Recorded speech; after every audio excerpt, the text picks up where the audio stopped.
오늘 말씀 제목이 좀 길죠. 역사적 논증을 통해 드러난 계시의 영광과 기독교의 승리라는 제목으로 말씀을 전하도록 하겠습니다.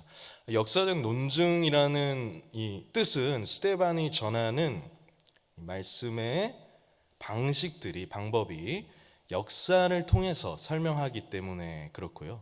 이를 통해서 드러나는 것이 무엇이냐 하면은 계시의 영광입니다. 말씀을 통한, 말씀이 계시된 그 말씀의 영광이고, 이를 통해서 이제 기독교가 승리하는 내용이기 때문에 이제 제가 제목을 이렇게 정했는데요.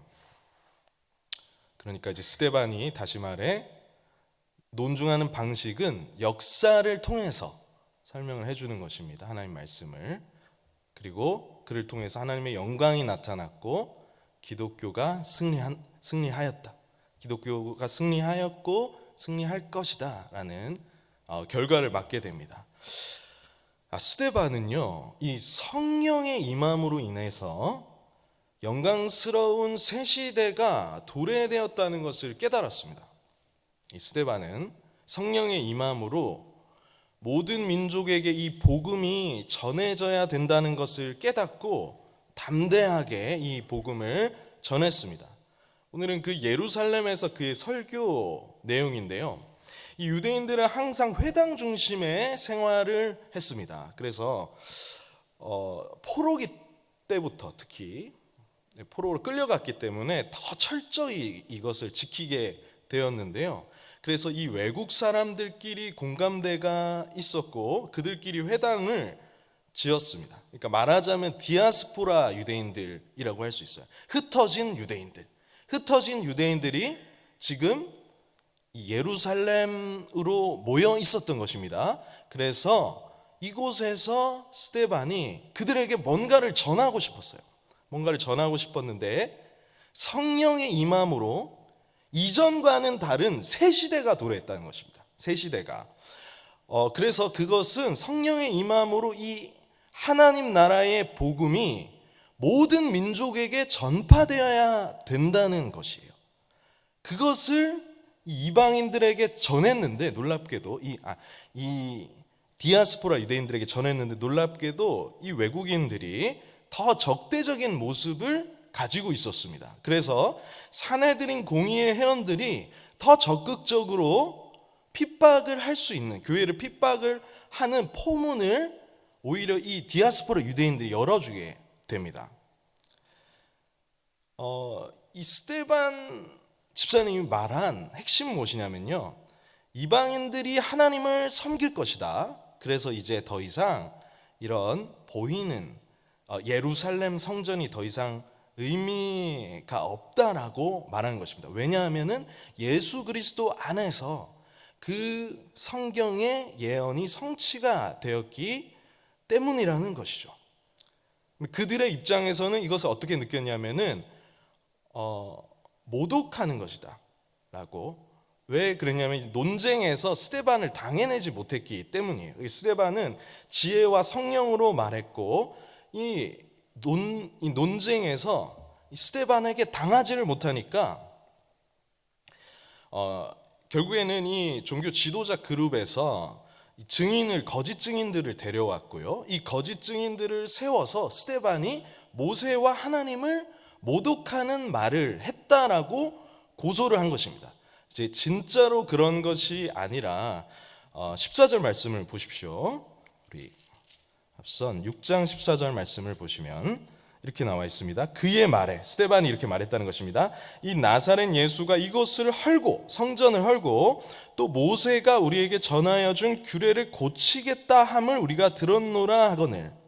이 말이 무슨 말입니까? 이 성전 시대, 그러니까 예수 그리스도 안에서 이 성전과 율법과 모든 것이 성취된 이 예언의 성취를 얘기를 했는데, 이 새 시대가 열린 것을 알지 못하는 이 사람들은 거짓 증인을 세워서 그들에게 거의 이제 뭐랄까요, 모세란 사람은 터치해서는 안 되는 그런 사람인 거죠. 그리고 성전, 이 성전을 헐고, 예수님께서도 이 죄목으로 고소를 당하셨죠. 성전을 헐고 모세가 전해준 규례를 고치겠다 함을 들었다라고 하면서 거짓으로 이제 모독으로 해석한 것입니다. 그러니까 복음을 들었는데 복음을 자기식대로 해석을 해서 이것을 모독으로 간주해서 고소를 한 것이죠.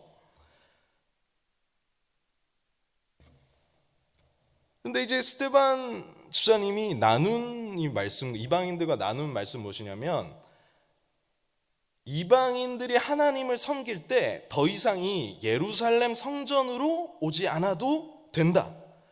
어디서 발견해야 되냐면 예수 그리스도 안에서 너희가 계시를 발견해야 되고, 이 복음은, 예수 그리스도의 복음은 땅끝까지 전파돼야 된다라고 말씀을 전했던 것이죠. 그래서 예루살렘 성전 안에서 찾는 것은 어리석은 것이다. 율법과 성전의 모든 계시가 예수 안에서 성취된 그것을 봐야 된다라는 것입니다. 예수 그리스도 안에서 성취된 그것을 봐야 되는 것이지, 이 물리적인 예루살렘 성전에 이렇게 집착하고 이 안에서 찾는 것은 어리석은 것이다라고 이야기를 했던 것이죠. 왜냐하면 이제 예수 그리스도 안에서 성취된 이 계시가 성령을 통해서, 하나님께서 성령을 통해서 백성들의 마음속에 거하실 것이기 때문에 그리스도 안에서 봐야 된다라고 말했습니다. 이것이 6장 후반부부터 7장 내용은 모두 이것과 관련된 것입니다.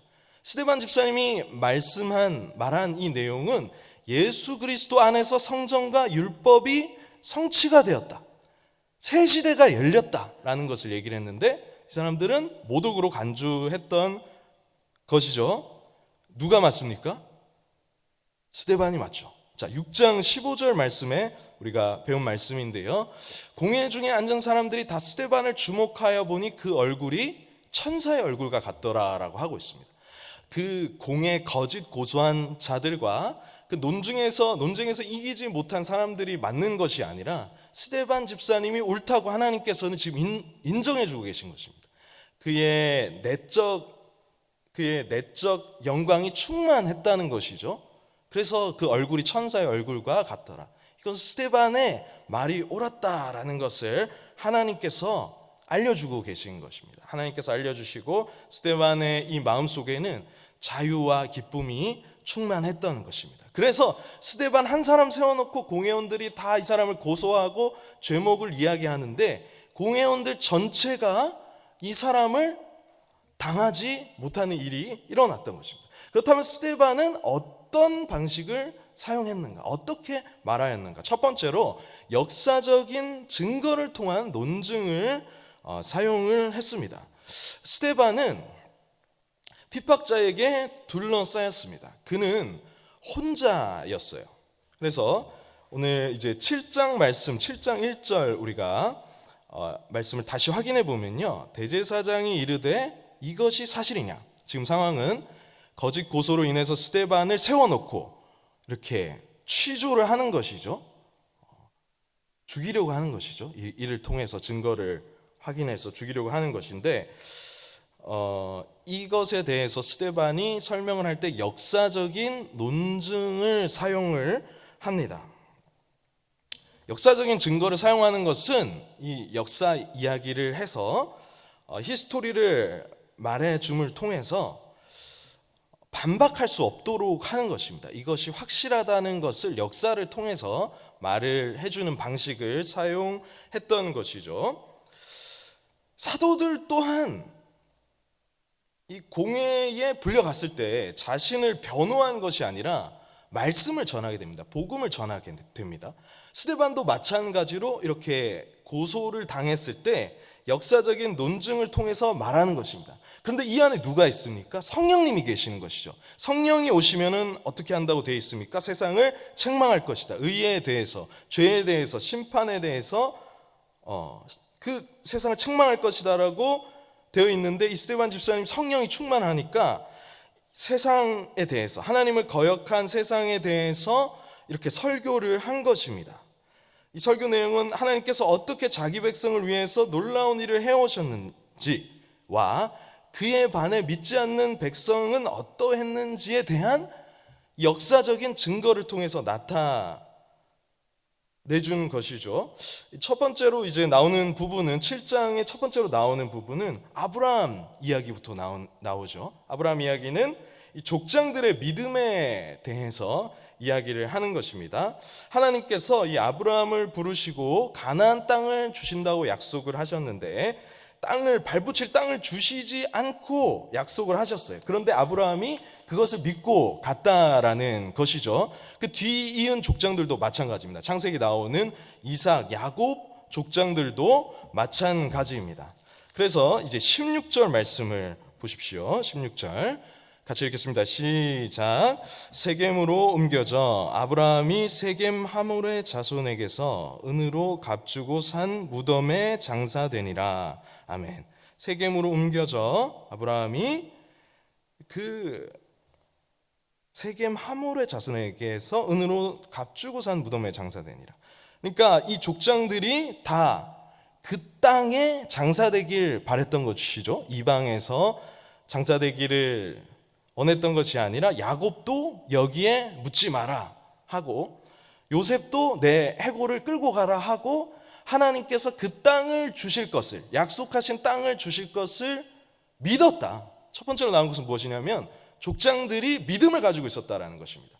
그래서 믿음을 가지고 그 하나님이 약속하신 땅으로 갈 것을 믿었기 때문에 나를 그 땅에 장사해라 라고 말했던 것이죠. 자, 이것이 첫 번째입니다.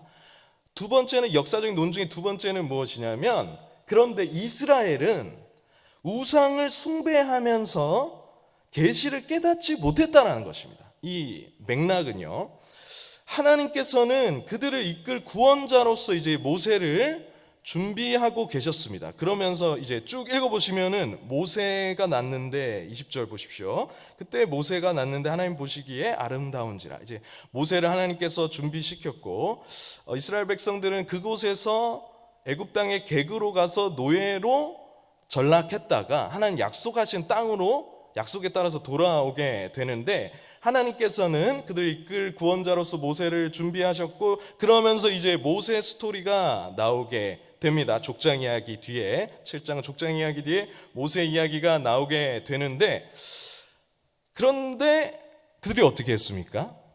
시내산 사건 때 하나님의 말씀을 받았습니다. 모세가 하나님의 말씀을 받아서 놀라운 것을 가지고 내려왔을 때 그들이 뭐라고 있었죠? 음행을 하고 있었습니다. 황금 송아지를 만들어서 우상 앞에 절하고 있었어요. 이스라엘 백성들은 하나님의 이 계시를 깨닫지 못했고 관심이 없었던 것입니다. 자, 역사적으로 논증을 하고 있어요. 하나님께서는 이 아브라함을 부르셨고 족장들은 믿음을 가지고 있었다. 그런데 그에 반해 이스라엘 백성들은 이러한 믿음을 가지고 있지 않고 우상 앞에 절하고 있었고 그 계시를 깨닫지 못했다라는 것을 말하고 있는 것이죠. 오늘날도 마찬가지입니다. 하나님의 계시 이야기를 가볍게 여기시는 사람이 있습니다. 이것은 우상 숭배와 춤추는 것과 방불한 것입니다. 모세는 지금 하나님의 계시를 하나님께서 이 돌판에 손수 써 주신 계시를 가지고 내려왔는데 그들은 하나님을 이 황금 송아지를 하나님이라고 말했습니다.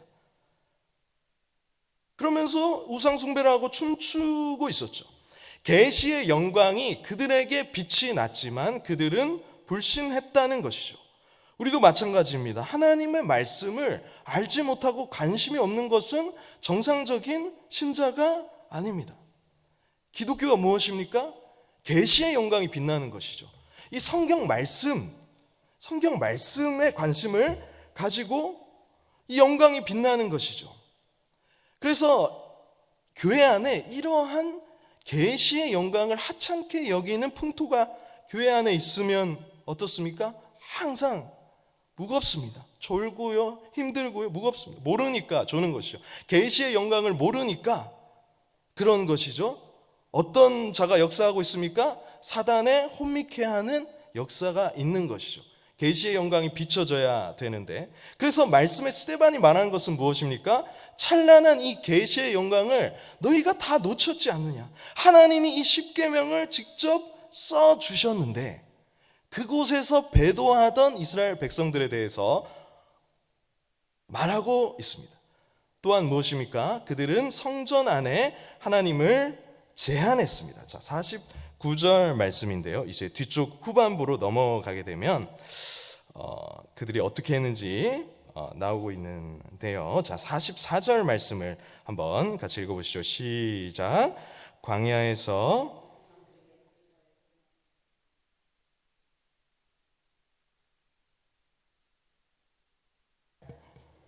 아멘. 네. 우리 조상들에게 증거의 장막이 있었다. 증거의 장막이라는 말은 무슨 말입니까? 이것이 무언가를 증거한다는 것이죠. 나타낸다는 것이죠. 하나님께서는 이제 이스라엘 백성들에게 출애굽시킨 뒤에 광야에서 또 성막을 주셨고요. 불기둥 구름기둥으로 그를 인도하셨고 법궤를 주시고 그 다음에 다윗이 성전을 짓고자 했습니다. 그런데 하나님께서는 그것을 내 아들이 지을 것이다 이렇게 말씀하시죠. 그래서 솔로몬이 성전을 짓게 되는데 이 복된 성전을 지을 준비를 다윗이 다 하게 되고 은가금을 쌓고 준비해 놓고 그리고 솔로몬이 성전을 짓게 됩니다. 그런데 이 성전이 증거의 장막이라는 것입니다. 무언가를 증거한다라는 것입니다. 그런데 이 증거한 것을 보지 못하니까, 이 계시를 깨닫지 못하니까 하나님을, 성전 안에 있는 하나님으로 그들은 제한을 시켰던 것입니다. 하나님께서 오늘 무엇이라고 말씀하시는지, 자 49절 말씀을 보십시오. 우리가 읽은 말씀인데요. 시작. 주께서 이르시되 하늘은 나의 보좌요 땅은 나의 발등상이니 너희가 나를 위하여 무슨 집을 짓겠으며 나의 안식할 처소가 어디냐. 아멘. 하나님께서 이 예루살렘 성전 안에 갇혀 계신 분이시겠습니까? 하늘이 하나님의 보좌고 땅은 주님의 발등상인데 무슨 집을 짓겠나요? 사실 성전이라는 것은 증거하는 것이죠. 온 우주, 온 만유의 왕이신 그 하나님을 증거하고 나타내는 것이죠. 어떻게 해요? 계시의 영광으로, 하나님의 말씀으로 나타내는 것입니다. 그런데 오늘날도 잘못 믿으면은 우리가 오해를 할 수가 있는 것입니다. 하늘을 보좌 삼고 땅을 발등상 삼으시니 하나님을 마치 이방신처럼 이 제약받는 하나님으로 만드는 것이죠. 그 수준을 많은 사람들이 못 넘어섭니다. 성전에 하나님을 가둬놓고 얼마나 잘못 믿고 있는 일이 많습니까? 그러나 교회는 무엇입니까? 교회는 최고의 교회다운 모습을 드러내는 것은 계시의 영광이 나타나는 것입니다. 하나님의 말씀이 나타나는 것이죠. 하나님을 어떠한 한 장소에 국한시키는 것이 아니라 하늘도 땅도, 하늘이 하나님 보좌고 땅이 주님의 발등상인 것을 알아야 하는 것이죠. 성전을 통해서 깨달아야 하는 것이죠. 그런데 그들은 늘 이 성전 안에 하나님을 가둬놓길 바랬습니다. 말 못하게 하고, 황금송아지 그렇죠? 말 못하게 하고 움직이지 못하게 하고 이렇게 하나님을 만들려고 우상숭배를 했던 것이죠. 그 이야기를 스데반이 한 것입니다. 역사적인 증거를 삼아서 말하고 있습니다. 너희들은 지금 새 시대가 열렸는데 하나님의 영광을 과거 성전에 메어놓고 있다. 이방인들도 지금 예수를 믿는 시대가 열렸다라고 말하고 있는 것입니다.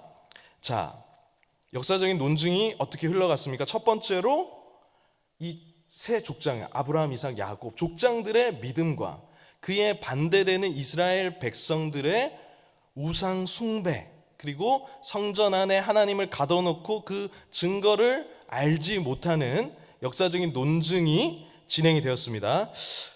자, 두 번째로는 자기 백성대로 계속해서 이해한 이스라엘 사람들과 마침내 나타난 계시의 영광인데요. 이들이 그러면 왜 깨닫지 못했는가? 성령께서 지금 말씀을 해주고 계신데 왜 깨닫지 못했는가 하는 것이죠. 그것은 무엇이냐면 목이 곧고 마음과 귀에 할례를 받지 못했기 때문이다라고 51절 말씀에 그렇게 나오고 있습니다. 이 성전이라는 것은 성령을 통해서 자기 백성들의 마음속에 하나님께서 거하시는 것이죠. 그런데 이 이스라엘 백성들은 항상 이것을 모르는 사람처럼 행했어요. 왜 그랬냐면 자기 생각, 자기 기준을 넘어선 하나님의 계시였기 때문에 자기 방식대로 하나님을 이해하는 것을 지속했던 것이었습니다. 그리고 이 선지자들에 대한 내용이 나오는데요. 선지자들이 아픈 것을 계속 지적을 하니까 선지자들을 다 핍박하고 죽여버립니다. 다 없애버립니다. 다 없애면 어떻게 될까요? 지금 성전 안에 있는 하나님을 제한하고 이스라엘 계속 우상 숭배를 하고 있는데 믿음이 없는데 선지자를 통해서라도 계시의 영광이 드러날 수 있도록 그렇게 하려고 했는데 이 선지자들마저 다 없애버렸던 것이죠. 다 없앴기 때문에 알 수가 없는 것입니다. 목이 곧고 마음과 귀의 할례를 받지 못했기 때문에 모든 것을 자기 방식으로 하나님을 믿고 자기 방식으로 하나님을 이해했던 것입니다. 오늘날도 마찬가지입니다. 오늘날 선지자적인 설교를 좋아합니까? 이것이 건드려질 때 사실 계시의 영광이 빛나는 것인데 싫어하는 것입니다. 알면서도 싫어하는 것이죠. 이들은 아주 나쁜 사람들이 아니었어요.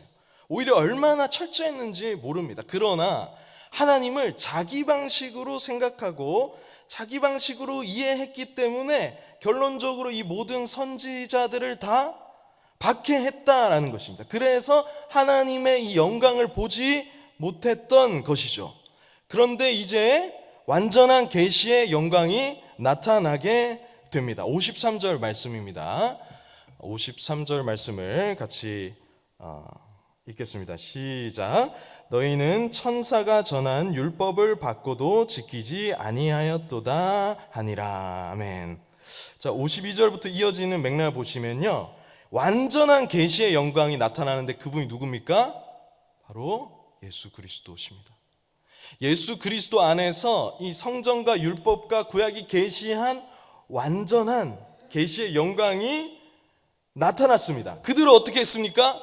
선지자들을 죽였듯이 예수 그리스도도 그들은 죽였다는 것입니다. 완전한 계시의 영광이 나타났다. 그런데 여전히 똑같이 그 선지자들을 핍박하고 죽였던 것 같이 완전한 계시의 영광이신 예수를 죽였다라고 성령께서 이들에게 책망을 하니까 이들이 찔렸습니다. 54절 말씀을 보시면은 이 말을 듣고 이 7장의 긴 내용들을 제가 설명드린 것입니다. 무슨 뜻인지. 마음에 좋게 찔렸으면 좋았을 텐데 이 찔리는 것이 부정적으로 찔린 거예요. 좋게 찔려서 회개하면 좋은데 이들이 목이 곧고 마음과 귀에 할례를 받지 못했기 때문에 부정적으로 찔렸어요. 삐딱하게 찔렸어요. 그래서 여전히 계시의 영광을 보지 못하고 그들의 조상들이 했던 것과 같이 이제 이 스데반도 죽이는 것입니다.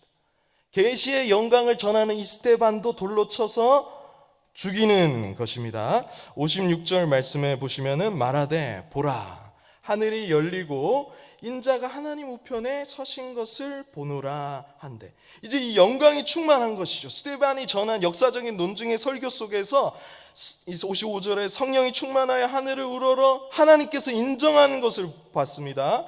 하나님의 영광과 및 예수께서 하나님 우편에 서신 것을 보고, 서신 것을, 이 예수 그리스도께서는 하나님 보좌 우편에 앉아 계신다고 되어 있는데 이 말씀 보면은 어떻게 되어 있죠? 우편에 서 있습니까? 앉아 있습니까? 서 계신 거예요. 서 계셔서 이 스데반이 옳다고 인정하는 거예요. 계시의 영광이 나타나고 있는 것입니다. 그리고 그것을 본다고 하니까 큰 소리를 지르면서 이제 이 스데반을 돌로 쳐서 죽여서 은혜를 마침내 거부하게 됩니다. 그래서 어떻게 되었는가? 역사적인 논증을 통해서 복음이 전해졌고, 그런데 또 이 스데반은 돌에 맞아서 죽게 된다. 그 후에 끌고 가서 돌로 치게 되는데요. 스데반이 부르짖어서 주 예수여 내 영혼을 받으시옵소서 이렇게 말을 하게 됩니다. 먼저 이제 공회에서 이 사람들의 죄목이 사형으로 확정이 됐을 때 먼저 그 증인들이 돌로 칩니다. 돌로 칠 때 옷을 벗고 돌로 치는데 이 옷을 맡은 자가 있습니다. 그 사람이 누구죠? 바로 사울입니다. 사울이 그 옷을, 사울이라는 사람이 갑자기 등장합니다. 사울이 옷을 맡았습니다. 그리고 나서 크게 불러 이르되 주여 이 죄를 그들에게 돌리지 마옵소서 하고 죽게 됩니다. 왜 이런 기도를 하는 것일까요? 스데반은 지금까지 설교한 내용이 현실이 되었습니다. 여전히 이스라엘 백성들이 불신하고 하나님을 믿지 않았던 그 지금까지 역사적인 논증으로 설교한 내용이 이제 현실이 되었고, 그도 그 선지자들처럼 그리고 예수님처럼 죽은 것입니다. 그런데 스데반이 분한 마음을 품지 않았다라는 것이죠. 왜냐하면 그들의 적대감은 실제로 하나님과 성령께 대한 적대감이기 때문에 그랬습니다. 하나님과 성령께 대한 공격이었기 때문에 그랬습니다. 스데반은 어떻게 했습니까? 자신의 믿음의 눈으로 보았던 모든 이 역사와 섭리를 알고 있었고, 그리고 그것을 타협하거나 신앙을 거스르지 않았다라는 것입니다. 마지막까지 분한 마음을 품지 않았고 승리했다라는 것입니다. 마지막까지 무언가 자신에 대한 변호를 하지 않고 복음을 전했다는 것입니다. 이것이 무엇입니까? 기독교의 영적인 도덕적 승리인 것이죠. 기독교가 승리한다라는 것이죠. 실제적으로 보이는 현실은 어떻게 되었나? 스데반이 이 옳은 말을 하고 복음을 전하니까 돌에 맞아서 죽었으나 스데반이 승리한다라는 것이죠. 그들에게 끝까지 그들을 용서해달라고 하나님께 말하는 것이죠. 그리고 어떻게 나와 있습니까? 자니라. 주여 이 죄를 그들에게 돌리지 마옵소서 이 말을 하고 자니라. 무슨 말이죠? 깬다라는 말입니다. 이것이 끝이 아니라 하나님의 심판대 앞에 완전히 이 스데반을 핍박한 자들은 정죄가 되고, 그리고 스데반은 옳다고 인정을 받게 되는 것이죠. 말씀을 이제 정리를 해야 되는데요. 이 사울이 나옵니다. 사울이 하나님의 섭리에 대한 이야기를 드리고 이제 마치도록 하겠습니다. 이 사울은 철저한 유대인이었습니다. 그래서 이 현장에서 돌로 친 그 증인들의 옷을 보관해 두고 당연시 여기면서 있었던 사람입니다. 하나님께서는 여기서 어떻게 하셨냐면 스데반의 설교를 증명하기 위해서 이 현장에서 이 사람을 택하시고 이 사람을 준비시켰던 것이었습니다. 그래서 하나님의 섭리라는 것이 무엇입니까? 이 세상에 아무리 악랄한 계략이든 지혜든 간에 상상할 수 없는 방법으로 진행됩니다. 그래서 이제 앞으로의 사도행전이 흘러가는 이야기는 사울 중심, 바울 중심으로 어떠한 새로운 이야기가 펼쳐지게 됩니다. 사울이 얼마나 열심을 가지고 있습니까? 유대 사마리아 모든 땅에 가서 교회를 잔멸하려고 열심을 가졌습니다. 예수 믿는 사람 집에 들어가서 남녀를 끌어다가 열심을 냈다라고 8장 초반 말씀에 되어 있습니다. 다메섹으로 가는 사람은 예수님께서 이 사람을 극적으로 바꾸는데 사울에게는 필요했던 것입니다. 하나님께서는 스데반을 능가하는 이 자리에 있었던 이 사울을 통해서 이 복음이 땅끝까지 전파하도록 역사를 하시게 됩니다. 그래서 어떻게 되죠? 흩어지면서 이 핍박이 있으니까 사울이 이 모든 예수 믿는 사람들을 그 집에 들어가서 잔멸하려고 하니까 그들이 어떻게 돼요? 교회가 도망하여서 피하면서 어떻게 됩니까? 흩어지게 되죠. 사도행전 1장 8절에 어떻게 되어 있습니까? 오직 성령이 너희에게 임하시면 너희가 권능을 받고 예루살렘과 온 유대와 사마리아와 땅끝까지 이 핍박으로 인하여서 스데반의 죽음으로 인하여서 사람들은 흩어지게 되지만 하나님의 섭리는 흩어지면서 이제 땅끝까지 그들이 가는 곳마다 복음을 전하게 되는 것입니다. 하나님의 놀라운 섭리죠. 스데반의 이 죽음은 실패인 것처럼 보였습니다. 그런데 이 세상은 이겨내지 못했던 것이죠. 우리 삶은 무엇입니까? 우리의 신앙은 무엇입니까? 기독교가 승리하는가? 승리하는 것이죠. 끝까지 그곳에서 신앙을 지키면서 그들에게 분한 마음을 품지 않고 그들을 용서해달라고 구하며 승리했던 그 스데반, 그가 죽었기 때문에 헛된 것입니까? 아닙니다. 하나님께서 그곳에서 사울을 준비시키셨고 놀랍게도 그것을 통해서 하나님의 섭리가 땅끝까지 이루어지게 되는 것입니다. 우리 삶 속에서 우리의 신앙은 무엇을 믿는 것입니까? 하나님이 계신 것이죠. 하나님이 섭리하고 계시는 것이죠.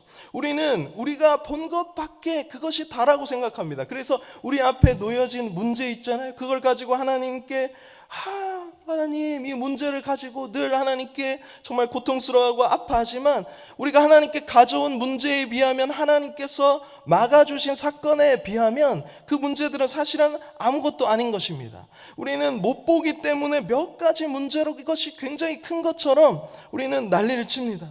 그런데 하나님께서 만약에 그 문제를 막아주시지 않는다면 엄청난 일이 벌어지는 것이죠. 우리에게 막아주신 것이 더 많은 것입니다. 우리는 죽을 때까지 그것을 봐야 돼요. 스데반을 통해서 우리는 보지 않습니까? 사울이라는 사람을 준비시키는 그 하나님을 보게 됩니다. 하나님께서는 이 계시의 영광에 대해서 말씀하셨습니다. 이 족장들의 믿음에 대해서 말씀하시면서 역사적으로 논증해 주시면서 이 믿음을 가져야 된다. 성전 안에 뭔가 종교적으로 그것을 하나님을 가둬놓고 잘못 믿어서는 안 된다. 말씀을 통해서 계시하시는 그 하나님의 영광을 봐야 된다라고 말씀하고 있습니다. 우리는 그 가치를 모르고 신앙생활하고 있지는 않습니까? 우리에게도 꼭 있어야 합니다.